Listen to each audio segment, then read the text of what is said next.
మీ వ్యాపార ప్రకటనల కోసం ఈ నంబర్ను సంప్రదించండి. Hi viewers, welcome to our channel. ప్రస్తుతం మనతో పాటు సీనియర్ పొలిటీషియన్ అండ్ మాజీ హోంమంత్రి మైసూర్ రెడ్డి గారు ఉన్నారు. వారితో ఒకసారి మాట్లాడదాం. సార్ నమస్కారం. సార్ టీడీపీ అండ్ జనసేన కలిసి మరి 99 స్థానాలు గాను అభ్యర్థులను అయితే ప్రకటించడం జరిగింది. అలాగే జనసేన పోటీ చేసే స్థానాలు 24. మరి దీనిపైన మీ అభిప్రాయం ఏంటి? అది ఇండికేషన్ 24 అనేది. ఇప్పుడైతే వాస్తవంగా 94 5 సీట్లు జనసేనకు, 94 సీట్లు తెలుగుదేశానికి డిక్లేర్ చేసినారు. దాని మీద కొంత జనసేన నాయకుల్లో అసంతృప్తి ఉంది. ఒకవేళ ఆ 24 సీట్లు 30 సీట్లు ఏదో ఫైనల్ చేసి అవి కొంచెం ఎక్కువ భాగం వాళ్ళవి కూడా అనౌన్స్ చేసింటే బాగుండేది. మరి ఆ పార్టీలో ఏం సమస్య నాకు తెలియదు. ఎందుకంటే ఆయన అభ్యర్థులు రెడీగా చేసుకున్నాడో లేదో, ఆయన ఎంతమంది అభ్యర్థులను తయారు చేసుకున్నారో జనసేన నాయకులు, దాన్ని బట్టి ఉంటుంది కదా. కొందరు ఎక్కువ సీట్లు కావాలనే వాళ్ళు ఉన్నారు. ఇవేంది 24 25 అయినా మాకు అనేవాళ్ళు ఉన్నారు జనసేనలో కొందరు కాపు నాయకులందు. కానీ ఆర్థిక వనరులు కూడా చూసుకోవాలి కదా. ఇప్పుడు కొత్తగా పార్టీ పెట్టినారు అంటే పార్టీ పెట్టినాక రేపు ఎన్నికల్లో ఎవరైనా కోట్లు లేకపోయింది ఖర్చు, అది కాదని లేని నగ్న సత్యము. వైఎస్ఆర్సీపీ వాళ్ళు 2000 వరకు పంచుతారని అంటున్నారు ఓటుకు. అంటే 50 కోట్లు 60 కోట్లు అవుతుంది నియోజకవర్గం మీద. మరి అంత డబ్బు పెట్టుకునే అభ్యర్థులు కావాలా, లేదంటే పార్టీనా కొంత సబ్స్టిట్యూట్ చేయాల్సింది ఉంటుంది. ఇవన్నీ ఇమిడి ఉన్నాయనుకోండి, అన్నీ కలబోసిన తర్వాతనే కింది మీద చూసుకున్న తర్వాత అటువంటి అభ్యర్థులను దగ్గర వాళ్ళు ఖర్చు పెట్టుకునే వాళ్ళను చూడాల్సింది, పెట్టుకోవాల్సింది ఉంటుంది. అందువల్ల మరి తక్కువ ఏమైనా తీసుకున్నాడేమో తెలియదు.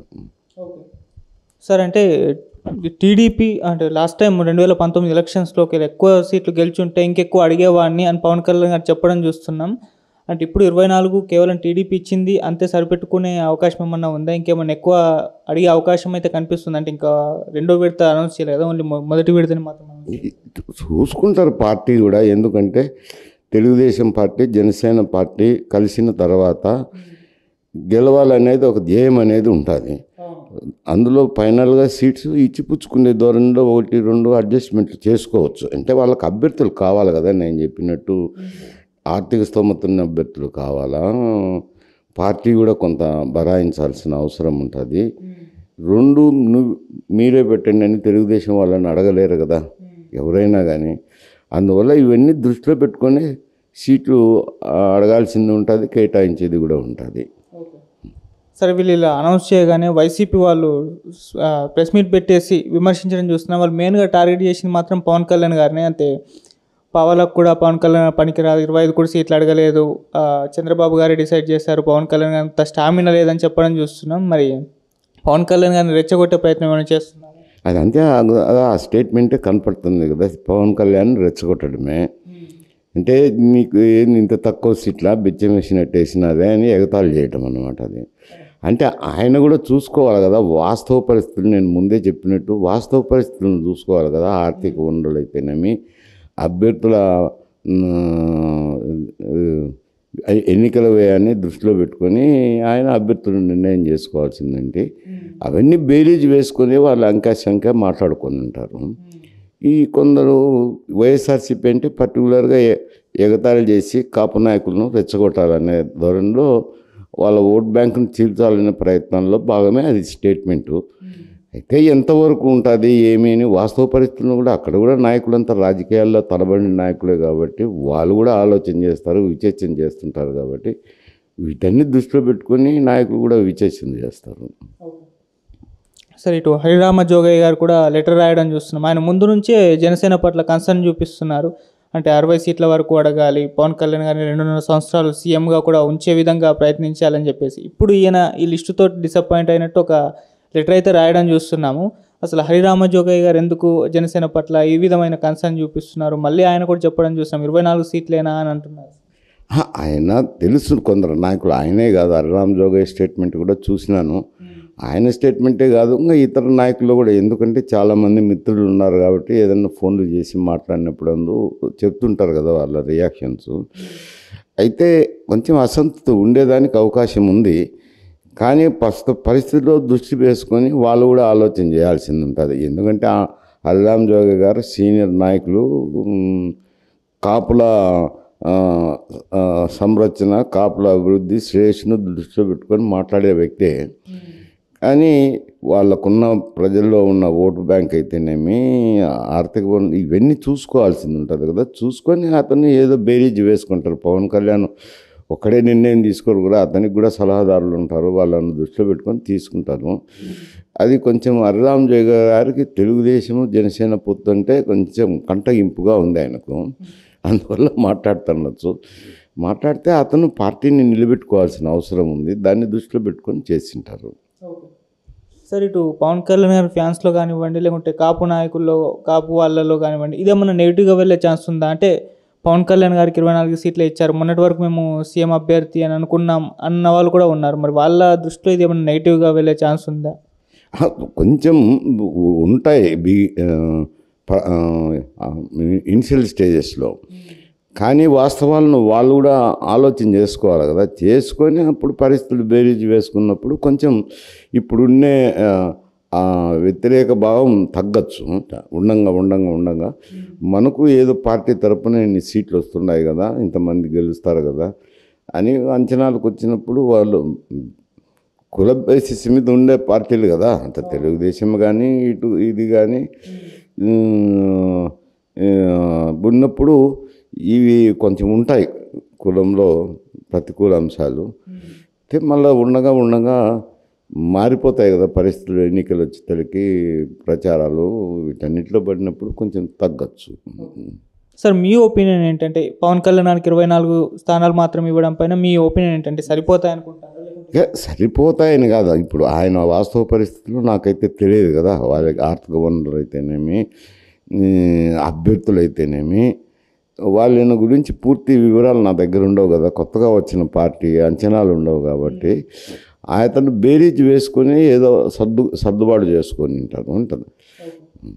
సార్, ఇప్పటివరకు అయితే 99 మంది అభ్యర్థుల్ని ప్రకటించారు టీడీపీ జనసేన కలిపి. మరి అభ్యర్థుల లిస్ట్ చూస్తే ఎలా అనిపిస్తుంది? గెలిచే అవకాశం మనకు అనిపిస్తుంది? ఎవరు బలంగా ఉన్నారు అంటే వాళ్ళు అంచనా వేసుకునే ఇచ్చింటారు.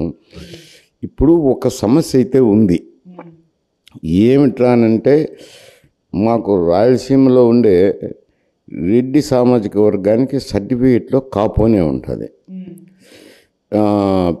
సర్టిఫికేట్ ఇచ్చేటప్పుడు మాకు స్కూల్ రిజిస్టర్లో కాపునే రాసింటారు.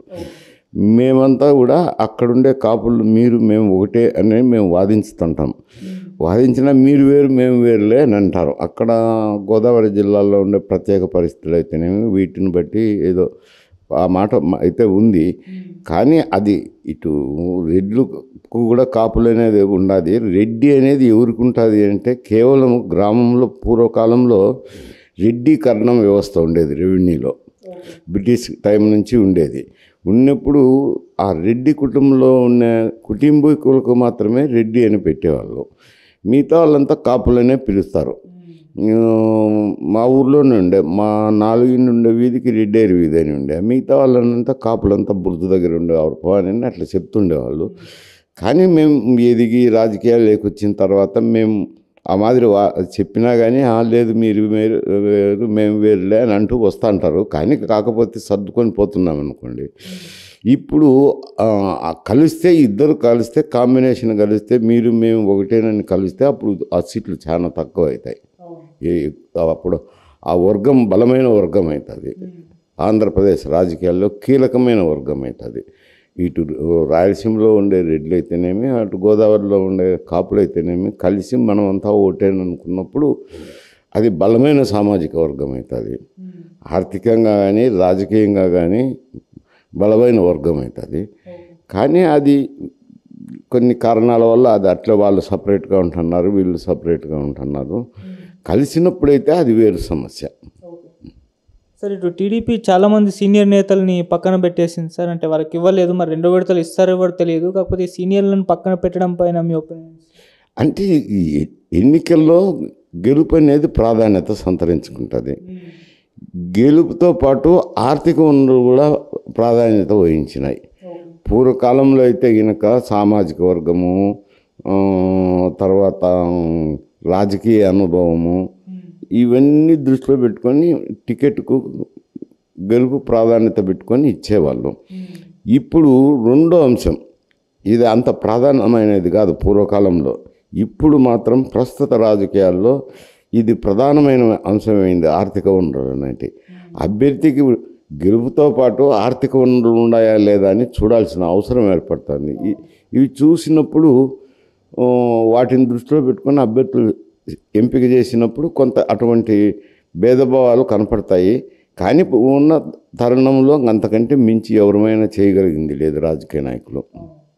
సరే, ఆర్థిక వనరులు కూడా అంటున్నారు. అయితే ఇద్దరికి మన కొలికపూడి శ్రీనివాసరావు గారు అండ్ మహాసన్ రాజేష్ గారు వీళ్ళిద్దరికి కూడా ఇవ్వడం జరిగింది టికెట్లు. కొంతమంది ఆశ్చర్యం వ్యక్తం చేశారు, కొంతమంది విమర్శించారు కూడా వీళ్ళిద్దరికి ఎందుకు అని చెప్పేసి.